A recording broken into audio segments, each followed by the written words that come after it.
할렐루야. 오늘도 말씀으로 시작하는 여러분 사랑하고 축복합니다. 말씀 붙드시고 생명의 삶을 사시기 바랍니다. 고린도전서 15장 35절에서 49절까지 교독하도록 하겠습니다.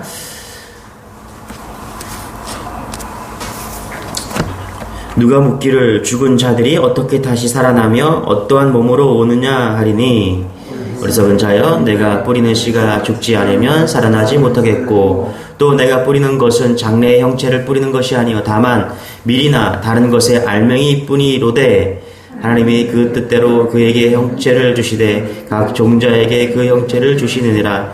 육체는 다 같은 육체가 아니니, 하나는 하나님의 사람의 육체요, 하나는 짐승의 육체요, 하나는 새의 육체요, 하나는 물고기의 육체라.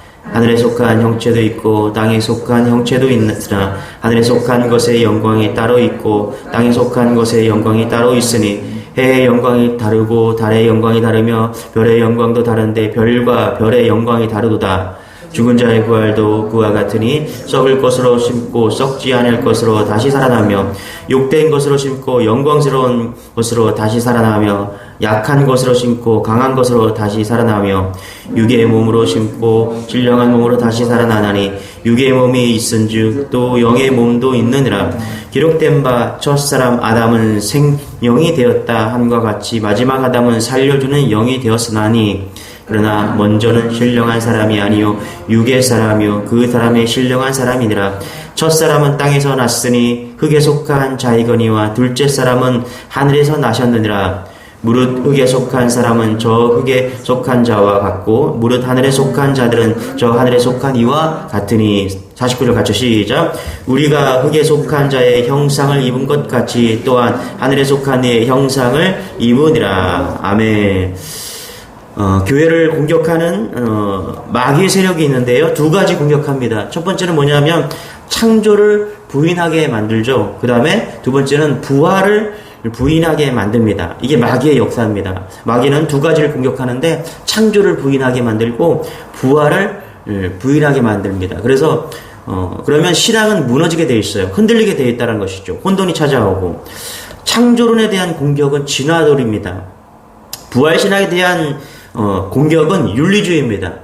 교회가 윤리 도덕적으로 어떻고 저떻고 이렇게 이야기를 합니다. 여러분, 그러나 생각해 보세요. 교회는 완벽할 수가 없죠. 세상은 완벽한 교회를 찾고 있지만 완벽한 교회는 없습니다. 포인트는 잘못 잡고 있는 것이죠. 교회는 구원을 취급하는 것이지 윤리를 취급하는 것이지 않습니다. 그래서 가늠하다 잡혀온 여자에게 돌 던지려고 하는 자들에게 죄 없는 자는 돌로 치라, 예수님이 하신 말씀입니다. 가늠한 여자가 구원받았다? 윤리 도덕적으로는 도대체가 구원받을 수 없는 여자입니다. 그런데 구원받았다라는 거예요. 교회는 윤리 도덕을 취급하지 않고 구원을 취급한다. 그래서 세상은 마귀는 교회를 공격하는데 윤리 도덕적으로 공격한다. 여러분, 교회는 구원의 종교입니다. 사도신경에서 이야기를 합니다. 사도신경을 보면 전능하신 하나님을 믿는데 천지를 창조하신 하나님을 믿는다라고 고백합니다. 이게 처음입니다. 마지막에는 뭐라 그래요? 몸이 다시 사는 것과 영혼이 다시 사는 것을 믿습니다. 사도신경의 시작은 창조이고요, 끝은 부활입니다. 여러분, 창조와 부활을 온전히 믿는 여러분 되시길 바랍니다. 주님이 부활하셨고 우리의 몸도 부활하신다. 그러니까 창조론과 부활론은 우리가 믿음을 갖기에 너무너무 중요한 그런 진리인데, 오늘 계속해서 고린도 교회 성도들은 부활의 몸은 어떻냐고, 어떻게 부활하느냐, 그래서 궁금해서 이것을 묻고 있는 것입니다. 35절에 이렇게 묻습니다. 누가 묻기를 죽은 자들이 어떻게 다시 살아나냐, 어떠한 몸으로 오느냐 하리니. 그렇죠? 죽은 몸이 어떻게 부활하냐, 어떠한 몸으로 부활하냐, 우리도 궁금하죠. 어떻게 될까, 그렇죠? 그것을 고린도 교회에서 지금 질문하고 있다는 것입니다. 사도 바울은 씨에 대해서 씨유 비유를 통해서 비유를 알려줍니다. 씨는 아주 작고 볼품이 없습니다만 그 씨에서 나온 꽃은 너무나 아름답고 나무는 엄청나게 크죠. 자, 우리 이런 관점으로 한번 36절에 38절 읽어볼게요. 시작. 어리석은 자여, 내가 뿌리는 씨가 죽지 않으면 살아나지 못하겠고, 또 내가 뿌리는 것은 장래의 형체를 뿌리는 것이 아니요 다만 밀이나 다른 것의 알맹이 뿐이더라. 하나님이 그 뜻대로 그에게 형체를 주시되 각 종자에게 그 형체를 주시느니라. 자, 농부는 씨를 땅에 묻는다. 거기서부터 이제 부활이 시작된다는 것이죠. 농부가 씨를 땅에 묻는 것 같이 우리의 부활도 그렇게 묻혀지게 될 것이다. 여러분 씨 뿌리는 거 씨 뿌려 보셨나요? 저는 어렸을 때 그 열무, 시금치, 뭐 상추 이제 학교에서 이렇게 뿌려보라고 하잖아요. 그렇죠? 요만한 그 비닐봉투에 들어있는 그 씨들을 갖다가 이제 밭에다 뿌려보라고. 실제적으로 저는 이제 뭐 시금치도 뿌려보고 배추도 상추도 뿌려보고 이렇게 했습니다. 근데 이 씨가 써져 있기 때문에 구분이 되지 사실 눈으로 보면은 잘 구분이 안 됩니다. 이게 무슨 씨인지 잘 구분이 안 되죠. 특히 제가 기억으로는 그 열무나 시금치 같은 경우는 거의 비슷해요. 불구스름한 게 구분이 절대로 안 갑니다. 다르죠. 비슷한 씨를 심습니다. 그런데 그 안에 있는 DNA가 다 틀리죠. 신기해요, 여러분. 비슷한데 나중에 자라는 거 보면은 열매를 맺는 거 보면은 완전히 다른 게 된다는 것입니다. 첫 번째, DNA를 다르다. 그쵸? 거기 생명이 있는데 나중에 자라고 보면은 완전히 다르게 된다. 번데기를 보면은 잠깐 저희 집에서도 그 누에를 키운 적이 있는데 번데기를 보면은 그게 번데기는 나중에 나비가 되잖아요. 그쵸? 이게 유추가 잘 안 됩니다. 올챙이가 개구리가 되고 유추가 안 되죠. 우리는 그거를 보니까 그렇게 알게 된 거죠. 올챙이가 개구리가 되었구나. 눈으로 봤기 때문에 그것을 알게 되는데 실질적으로는 우리는 상상할 수가 없는 그런 모습들인 거죠. 씨를 심었는데 상추가 되고 시금치가 되고 이거는 상상을 초월한 그런 것들입니다.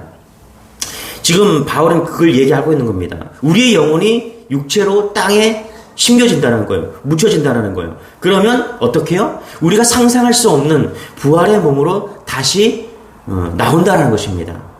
여러분, 많은 사람들은 시체를 땅에 묻으면서 살아난다는 생각을 하지 않습니다. 예수 믿지 않는 사람들은 땅에 묻으면 죽는다라고 끝난다라고 생각합니다. 이제 가면 언제 오나, 그렇죠? 우리가 장례식 치를 때 세상 사람들 이제 가면 언제 오나 슬피 울면서 영혼이 돌아오지 않는다라고 그들은 그렇게 믿고 생각을 합니다. 그러나 우리 그리스도인들은 다르다는 것입니다. 장사 지낸 몸이 그냥 영원히 사라지지 않는다라는 거예요. 우리가 생각할 수 없는, 우리가 상상할 수 없는 생명이 거기 있는데 그것으로 다시 부활한다라고 지금 바울은 우리에게 알려주고 있다는 것입니다. 그래서 여러분, 그리스도인의 장래는 죽음이 아니라 절망이 아니라 소망이다라고 이야기를 하고 있는 것입니다. 여러분, 예수님께서 재림하실 때 누구나 하나님의 나라에 들어가는 것이 아닙니다. 어떤 사람이 들어갑니까? 부활한 사람이 들어갑니다. 현재의 몸으로 하나님의 나라 들어가는 것이 아니고 부활의 몸으로 들어가게 되어 있다는 것입니다. 여러분, 이 믿음은 엄청난 것입니다. 우리의 생각을 완전히 바꾸는 것이죠. 죽으면 끝이다. 어서 죽었으면 좋겠다 하는 그런 염세적인 생각, 허무주의에 빠지게 않게 되는 놀라운 믿음이라는 것입니다. 난 왜 이 모양으로 태어났을까? 비교의식, 열등감, 좌절감, 모든 것을 다 사라지게 만드는 그런 진리라는 것입니다. 장애를 가진 한 청년이 더듬더듬 저에게 물었습니다. 목사님, 하나님은 여호와의 라파의 하나님이 아니십니까? 하나님은 다 고치실 수 있는 분이 아니십니까? 라고 물었습니다. 그 질문에 마음이 아팠습니다. 주님께서 주신 마음으로 대답을 했습니다. 물론입니다. 하나님은 우리의 질병을 고치시는 하나님이 맞습니다. 믿어야 합니다. 그러나 모든 질병을 다 고치시지 않고 불치의 병도 있습니다. 그것이 우리에게 유익한 경우가 그렇습니다. 몸이 건강해서 오히려 영혼을 잃어버리는 사람도 있습니다. 병이 있고 장애가 있어서 영혼이 복되게 된 사람이 너무나 많다는 거예요. 그리고 부활의 날에는 장애인도 다 온전한 몸을 얻게 될 것입니다. 여러분, 몸의 부활은요, 장애인에게만 복음이 아닙니다. 모든 그리스도인에게 복음임을 여러분 믿는 여러분 되시길 바랍니다. 죽음의 권세를 이기는 능력이 되기 때문에 그렇다는 것이죠. 그래서 사도 바울은 죽음을 향해서 뭐라고요? 55절에 이렇게 고백합니다. 우리 같이 한번 읽어볼게요. 시작. 55절 시작. 사망아, 너의 승리가 어디 있느냐? 사망아, 내가 쏘는 것이 어디 있느냐? 조롱 섞인 말로 죽음을 조롱하고 있는 거예요. 이 정말 통쾌한 일이 아닐 수 없습니다. 사람이 제일 무서워하는 것이 죽음이잖아요. 죽음 앞에서 한없이 비굴해지고 무력해지고 슬퍼지고 연약해지는 것이 인간인데, 사망아 너의 승리가 어디 있느냐. 그렇죠? 믿음의 그리스도인들은 절대로 사망이 우리를 이길 수 없다라고 지금 바울은 비꼬고 있는 것입니다. 여러분, 베드로가 사랑하던 예수님을 3번씩이나 부인하고 저주까지 했던 이유가 죽음이 무서웠기 때문입니다. 죽음이 두려우면 십자가의 길을 끝까지 갈 수가 없습니다. 그런 우리를 죽음의 두려움에서 구원해 주시려고 예수님이 오셨다는 것이죠. 그래서 히브리서 2장 15절에 보면 또 죽기를 무서워함으로 일생에 매여 종노릇하는 모든 자들을 놓아주려 하심이라. 아멘. 이것 때문에 예수님이 오신 겁니다. 이 부활을 믿는 여러분 되시길 바랍니다. 39절에서 41절 같이 한번 읽어볼게요. 시작. 육체는 다 같은 육체가 아니니 하나는 사람의 육체요, 하나는 짐승의 육체요, 하나는 새의 육체요, 하나는 물고기의 육체라. 하늘에 속한 육체도 있고 땅에 속한 형체도 있으나 하늘에 속한 것에 영광이 따로 있고 땅에 속한 것에 영광이 따로 있으니 해의 영광이 다르고 달의 영광이 다르며 별의 영광도 다른데 별과 별의 영광이 다르다. 이것도 씨앗을 뿌릴 때는 다 비슷하지만 나올 때는 각가지 형태로 다 다르게 나온다는 것입니다. 동물도 그렇다라는 거예요. 하나님의 창조 때 각 동물대로 다른 육체를 갖게 주셨어요. 새는 새의 육체로, 물고기는 물고기대로. 그래서 물고기는 물에 사는 것이고요, 새는 하늘에 사는 것이고요, 들짐승은 땅에 사는 것입니다. 곤충의 육체를 다 주셨다는 것이죠.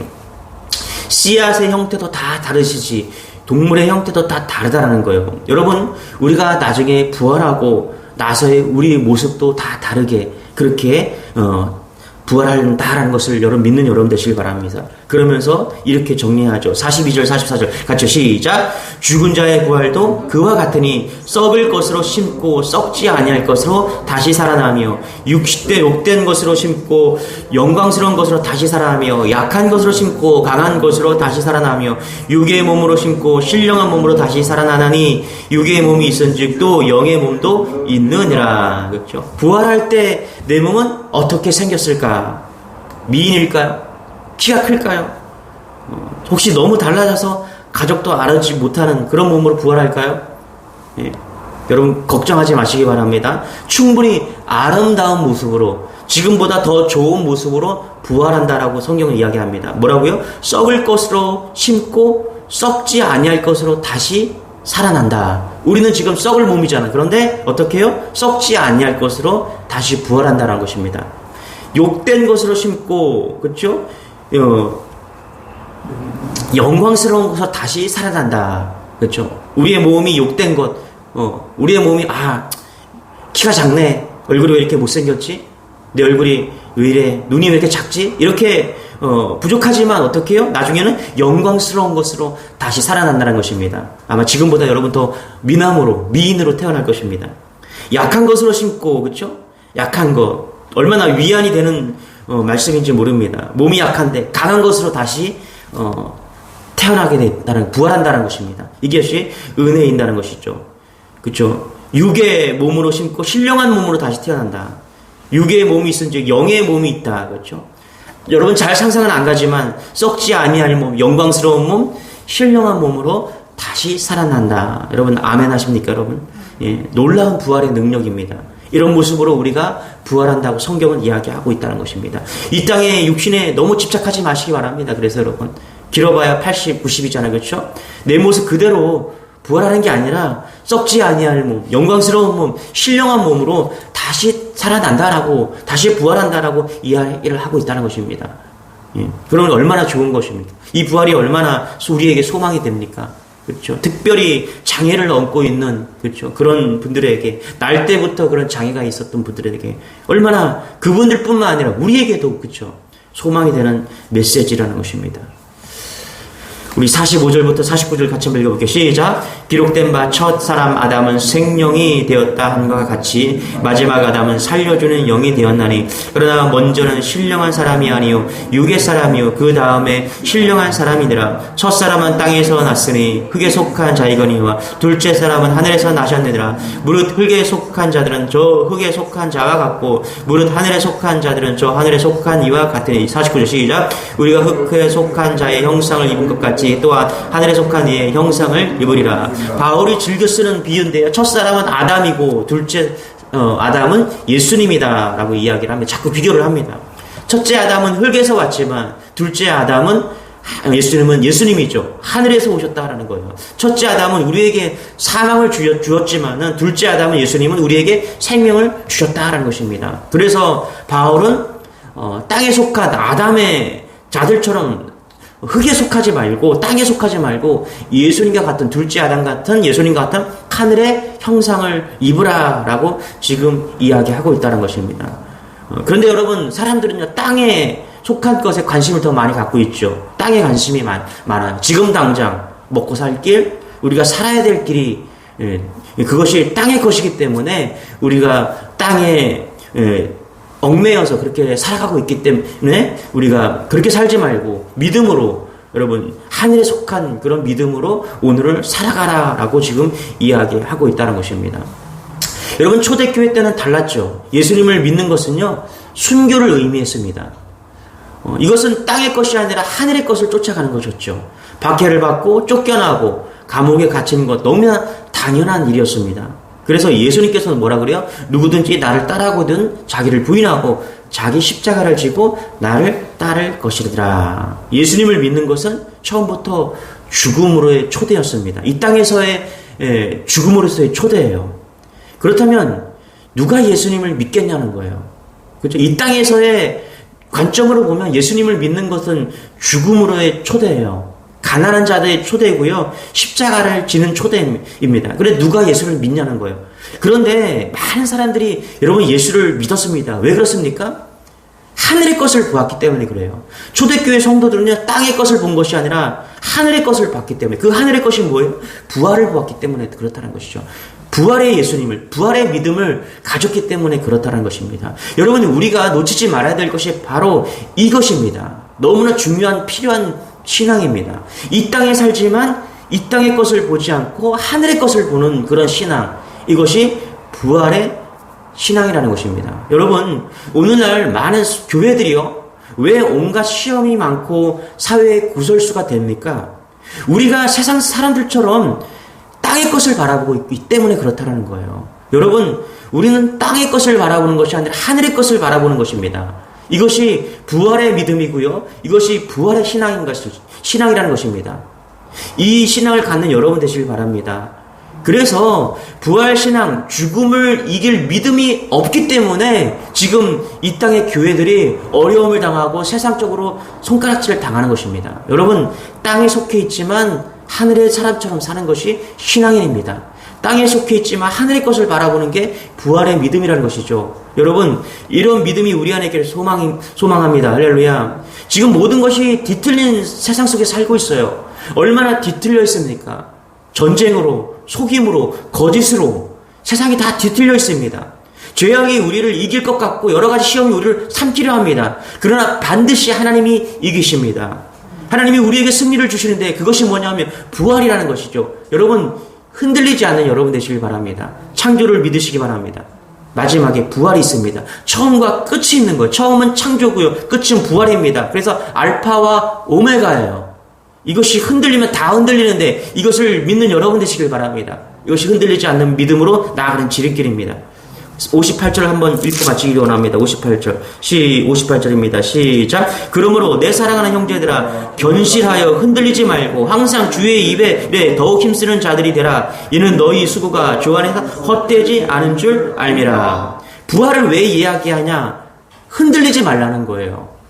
그렇죠? 우리가 흔들리지 말고 이 땅에서 흔들리지 말고 부활의 믿음으로 살아갈 때 흔들리지 않는 믿음으로 승리할 수 있다는 것입니다. 그러면서 뭐라고요? 더욱 힘쓰고 더욱 수고하고 주님을 바라보면서 헛되지 않음을 믿고 달려가는 믿음의 종들이 다 되라고 지금 바울이 그렇게 권면하고 있다라는 것입니다. 여러분, 창조를 믿고 부활을 믿는, 처음 믿고 끝 대신 예수 그리스도를 믿는 여러분 되시길 바랍니다. 이것으로 오늘도 견고하게 서서 믿음의 자리에서 오늘도 승리하는 여러분 되시길 축원합니다. 기도하겠습니다. 하나님, 그렇습니다. 하나님 감사합니다. 오늘도 바울을 통해서 우리가 처음과 나중 창조요 부활을 믿게 하시니 감사합니다. 하나님, 세상에 속해 있지만 세상에 속해 있는, 땅에 속해 있는 그런 믿음의 권속들이 아니라 하늘에 속한 자처럼 하늘의 것을 바라보고 오늘도 살아낼 수 있는, 승리할 수 있는 그런 믿음의 권속들이 다 될 수 있도록 은혜를 더하여 주옵소서. 감사드리며 예수님의 이름으로 기도드리옵나이다. 아멘. 땅에 있지만 하늘의 것을 붙잡는 우리 여러분 되시길 바라며 우리 주 한 번 외치고 기도하겠습니다. 주여, 주님 감사합니다. 주님 감사합니다. 주님 감사합니다. 오.